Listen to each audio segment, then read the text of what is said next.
Welcome to Family Friday. I'm Ray Davis, the Family Life Minister of the North Oaks Church of Christ in Santa Clarita, California. And I just want to share with you some more wisdom that's found in the book of Proverbs that really needs to be in the relationship of the husband and wife, parents and children, children and parents. So today we're going to talk about integrity. Think for a moment of a person that you think has integrity. So, what is integrity? Well, it can be described as devotion to telling the truth, faithfulness to a high moral standard, or trustworthiness, a type of incorruptibility to a degree that one is incapable of being false to a trust, responsibility, or pledge. That's pretty high standards, isn't it? So, when we look at what the book of Proverbs says about integrity, you need to note that it syncs up with keeping the Torah or the practical ways of keeping the Torah. As you can see in these three verses here, you can almost make integrity righteousness. And notice that there is a content to the way that the people of integrity or righteousness live. And again, as I've said, that's the teachings of the Torah. Now, the following texts all come from Proverbs. Note again, the stress is on telling the truth, having honest evidence. It is about a person who ponders how to answer, which means he thinks through to make sure what he's saying is the truth. He thinks about the complexities of the question that he's trying to answer. But however, the mouth of the wicked just pours out whatever.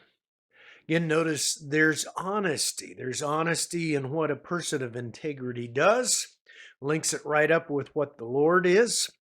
And again, notice the benefits of an honest answer. It's like giving a kiss on the lips. Finally, the righteous or the people of integrity know the rights of the poor.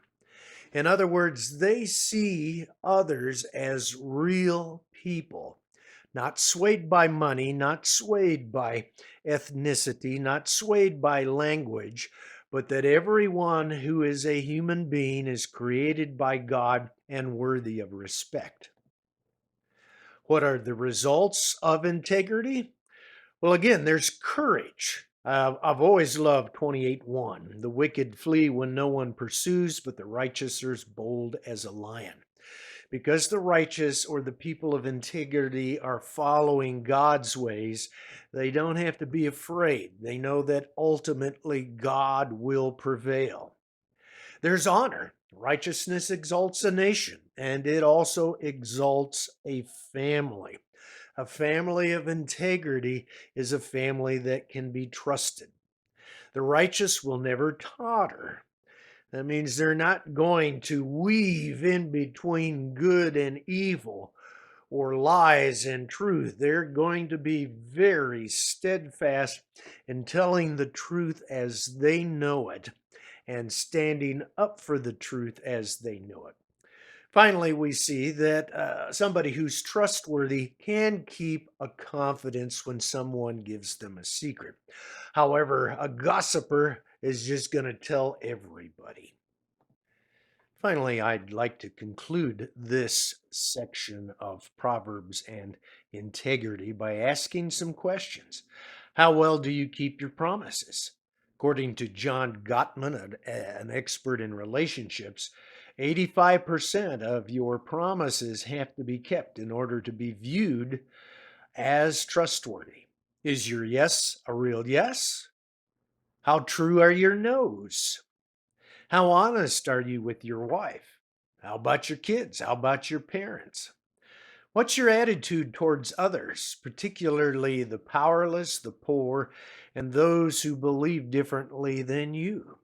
What's your attitude towards your wife when she makes a mistake or your kids? Does it have a sense of integrity? Ever stole money or items from your spouse, kids, or parents?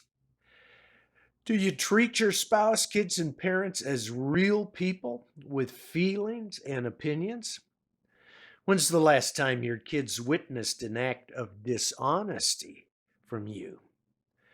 Are you a different person at church than you are at work or home? Do your kids trust you? How about your spouse? And finally, not that this is an exhaustive list, do you practice what you advocate? Until next time, I want you to go to the link I've sent with all the scripture texts that I talked about in this lesson. And I want you to look at each one and see the message that it's telling you. How can you keep the Torah, that is God's instructions? How can you follow the life of Jesus who kept the Torah perfectly?